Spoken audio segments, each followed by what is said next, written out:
I've never reacted this quickly to a Pantheon live dev stream, but I've been really eager to kind of jump into this whole new model thing because it's new. It's always a little bit more exciting for me to see something tangible that we can look at and be like, hey, that's looking like improvement.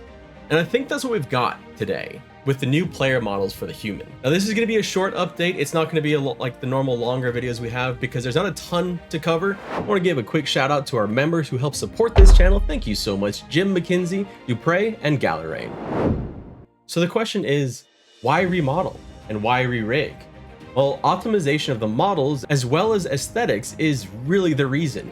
With armor fitting specifically, it sounded like the old way it attached to the character was extremely labor intensive, or as mentioned in the stream, not responsible. On the same train of thought, changes were made to the model to reduce the number of bones while also increasing control over them. So both ways to kind of streamline while not losing the fidelity of the models. So while the aesthetics are what you're all watching this video for, it sounds like that's not the biggest takeaway, but rather the speed with which armor can now be attached and increase control and performance with rigging, leading to better animation. That said, the response from the livestream chat seemed pretty overwhelmingly positive to the new models, and I have to agree. It just feels more natural and realistic, and it has me pretty excited for what's going to come next. The new human model is the baseline for the other races. The Dark Mer, the Arc-Eye, the Scar, the Ogre, the Elf, Dwarf, Halfling, and Gnome are next, and in that order. So we can all get really up in arms about how to pronounce Dark Mer over the next, couple months. The human models were made from scratch. The old model was thrown out completely from the sound of it. Humans were being worked on from May, but that included a lot of additional research and armor. Optimistically, it was suggested that each character should take 2 to 3 weeks to complete and add armor to the system. So they should be about halfway through the remaining models by the end of the year and done by spring of 2023. As an optimistic estimate, that is, anyway. Re-rigging takes about 2 weeks, so it sounds like the modeling might be the longer process. Listening to these timelines, if they stick to the road to alpha, that may give us an idea of the absolute earliest possible dates, being sometime in spring 2023 or later, seeing as player models are part of the road to alpha. Really, that's just throwing darts at a moving target though, so take my speculation here with a huge grain of salt. One of the big reveals of this stream is actually something that may seem expected for many MMOs in the last decade or so, but is still a bit of a pleasant update. Anyone who's played Star Wars: The Old Republic knows about the limitations to their character customization.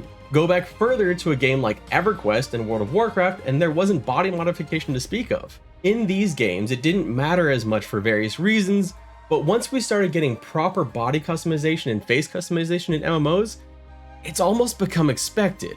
Now, I hadn't actually expected it in Pantheon Rise of the Fallen because of the nature of the game and what they're aiming for and the size of their team.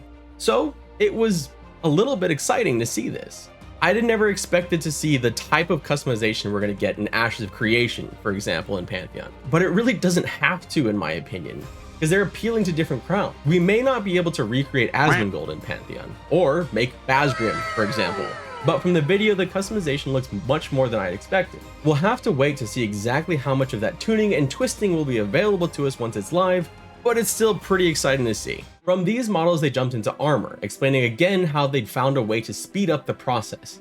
This focus on speed is something I've noticed a lot with Pantheon in recent months, highlighting the new processes and pipelines that should allow for faster development. I am not affiliated with Pantheon, but I'd hazard a guess that this might at times be to help reassure some backers, like myself, of the project that all of this hard work will pay off, especially with some recent setbacks like their recent pre-alpha miss. Honestly, when I saw the human model in the chain armor with the different metals, it evoked a beautiful nostalgia for me, for both Ultima Online and early EverQuest in the best way. I mean, doesn't that look like Verite chain? I'm probably a bit of an outlier here to geek out on this, but it just made me happy to see. Now, one of the biggest things I want to point out was at the very end of the stream. It was highlighted that monthly, going forward, starting with this month, there is going to be a live Q&A with Associate Content Creator Minus and Creative Director Chris Joppa Perkins. I personally really like these live Q&As because it builds a connection between the developer and potential backers or future players. It's something that a lot of games have done. I mean, bad example, but Crowfall did it a lot. I'm in danger. And so it was that good connection that made you feel like you are really part of the development. What do you think? Do you like the new models? Do they look good? Do you prefer the old models? Which of the upcoming races are you really excited about seeing? Is it the Dark Mer, the Archai, Scar? Let me know down in the comments below. And if you want to see my most recent update on Pantheon before this one, that was, I guess, my most recent before this one. Take a look over here. My name is Redbeard Flynn. Thank you so much for watching, and I look forward to seeing you again soon.